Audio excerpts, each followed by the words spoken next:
महाराष्ट्र से लेकर यूपी उपचुनाव तक खलबली मच गई। भारतीय राजनीति की सबसे पावरफुल तिकड़ी मोदी, योगी, शाह मैदान में उतर गए। राजनीति के इन तीनों धुरंधरों के एक साथ उतरने से इंडी गठबंधन में खलबली है। उन्हें समझ नहीं आ रहा कि वो एक साथ मोदी, शाह, योगी के अटैक को कैसे काउंटर करेंगे। एक साथ तीनों उतर गए भाई। इस तिकड़ी ने चुनाव में उतरते ही इंडी गठबंधन के एजेंडे पर एक तरह से जुबानी बुलडोजर चला दिया। मोदी, शाह, योगी के सामने इंडी गठबंधन के सारे एजेंडे, सारे पैतरे खटाखट सफा चट हो गए। यह तिकड़ी बीजेपी को महाराष्ट्र और यूपी में हरियाणा से भी बड़ी जीत दिलाने के लिए लगातार मेहनत कर रही है, ताकि इंडी गठबंधन को जो बचा कुचा कॉन्फिडेंस है बस वो भी खत्म हो जाए। महाराष्ट्र जीतकर पीएम मोदी डबल धमाका करना चाहते हैं, ग्रैंड कमबैक करना चाहते हैं। पीएम मोदी बात अच्छी तरह समझते हैं कि महाराष्ट्र बड़ा राज्य है, वहां मिलने वाली जीत भी बड़ी होगी और वहां जीतना भी बड़ी चुनौती है। इसलिए पीएम मोदी ने खुद महाराष्ट्र में मोर्चा संभाल लिया, खुद उतर गए और अपने साथ अपनी बेस्ट जोड़ी शाह और योगी को भी लेकर गए। आज महाराष्ट्र के चुनाव में पीएम मोदी की एंट्री हुई। शिवाजी की धरती से पीएम मोदी ने हिंदुत्व की हुंकार भरी, राष्ट्रवाद पर राहुल और उद्धव को एक्सपोज किया, औरंगजेब का नाम लेकर अमित शाह ने घेरा, योगी ने एक और नए नारे से तूफान खड़ा कर दिया। मतलब ट्रिपल अटैक आप कहिए महाविकास आघाड़ी पर। एक बार सुनिए मोदी, शाह और योगी ने कैसे विधानसभा चुनाव में अपने बयानों से पारा बढ़ा दिया है, चढ़ा दिया है। उसके बाद महाराष्ट्र में आज पीएम मोदी ने कैसे विपक्ष के एजेंडे को पस्त किया, एक्सपोज किया, उसकी एक एक डिटेल बताऊं। मेरे साथ बोलिए भारत माता की, भारत माता की।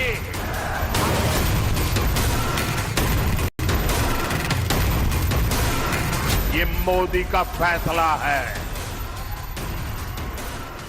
दुनिया की कोई ताकत अब कश्मीर में आर्टिकल 370 की वापसी नहीं करा सकती। मेरी बात मानिएगा शरद पवार साहब, आपकी 4 पुश्तें भी आएगी, धारा 370 हम वापिस नहीं आए।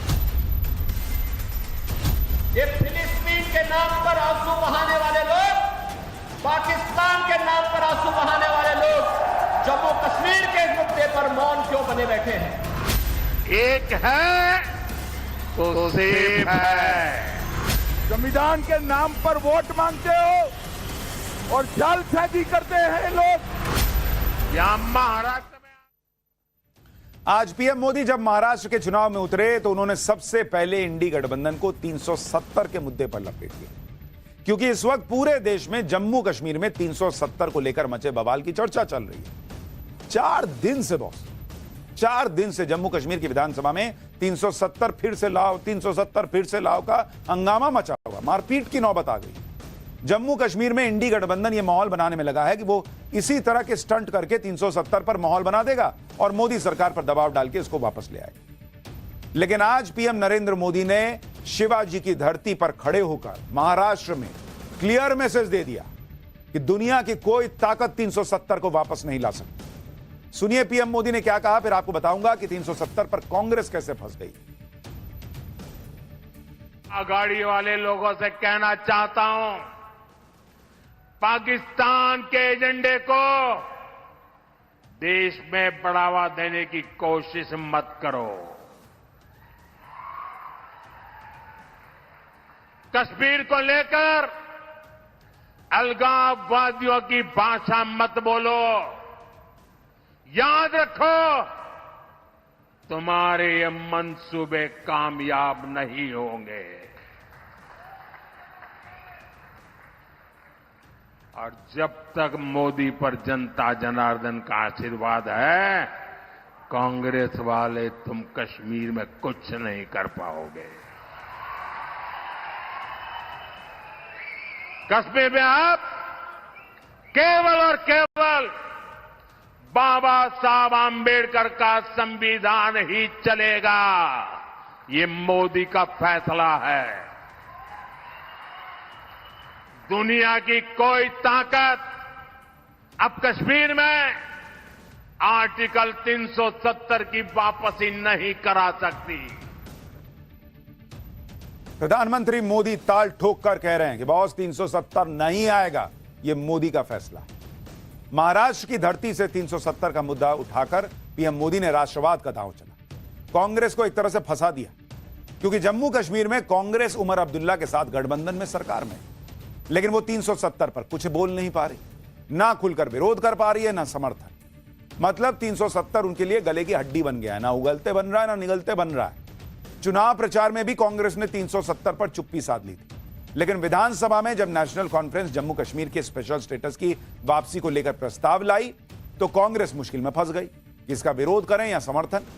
अंत में कांग्रेस नेताओं ने नेशनल कॉन्फ्रेंस के प्रस्ताव का यह कहकर समर्थन किया कि प्रस्ताव में 370 का जिक्र नहीं है। कांग्रेस को डर है कि कहीं 370 के मुद्दे पर वो नेशनल कॉन्फ्रेंस के साथ खड़ी दिखी तो महाराष्ट्र के चुनाव में उसे नुकसान हो जाएगा। लेकिन कांग्रेस जितनी भी सफाई दे ले, गाड़ी तो अब स्टेशन से छूट गई और बीजेपी ने महाराष्ट्र में इस मुद्दे को पकड़ लिया है। सुनिए, 370 के मुद्दे पर ही आज ही अमित शाह और योगी आदित्यनाथ ने भी कैसे महाविकास अघाड़ी पर अटैक किया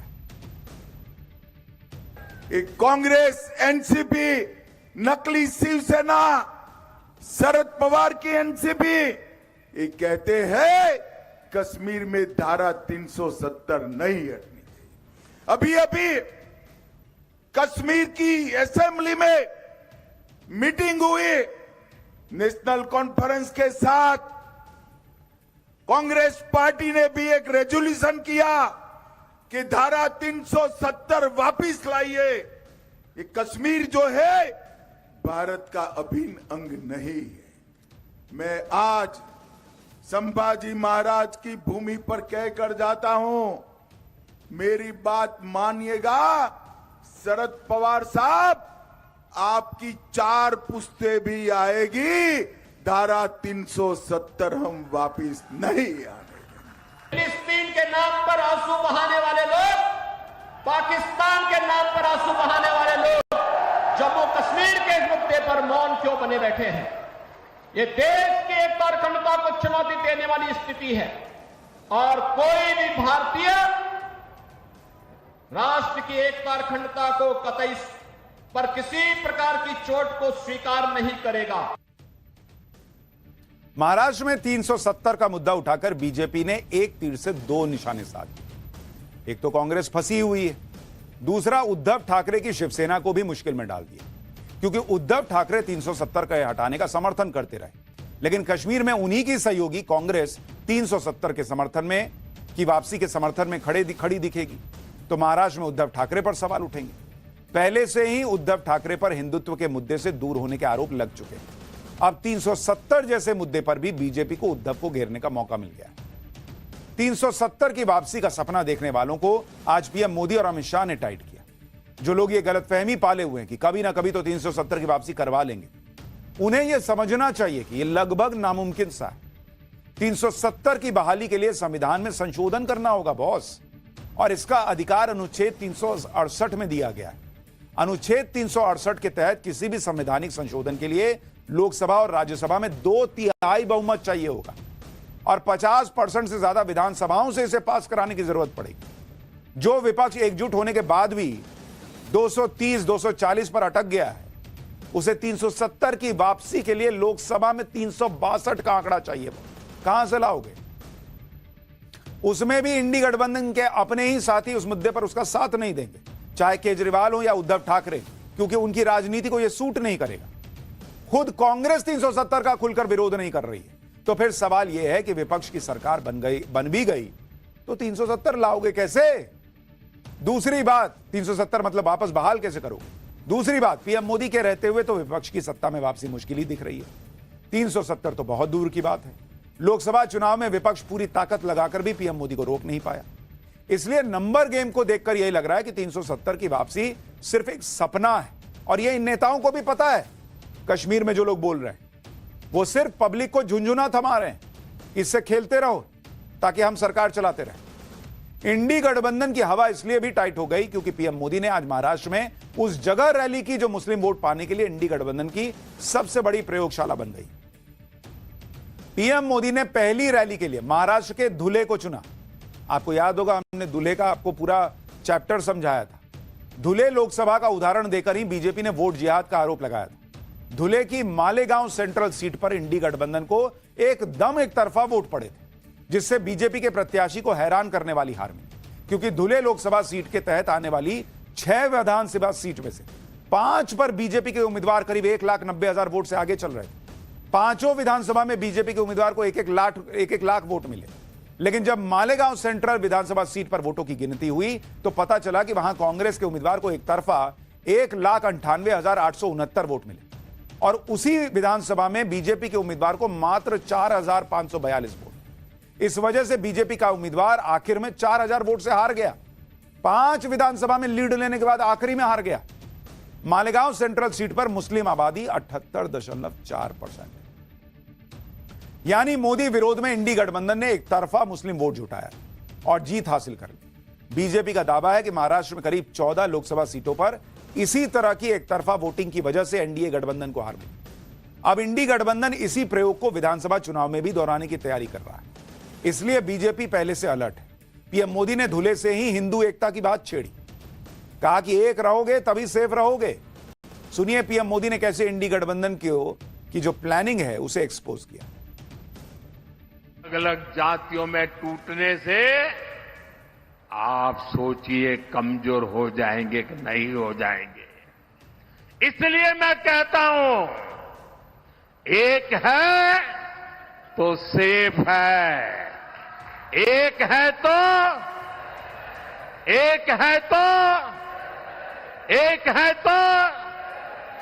हमें एकजुट रहकर कांग्रेस के खतरनाक खेल को नाकाम करना है और विकास के रास्ते पर आगे बढ़ते रहना है।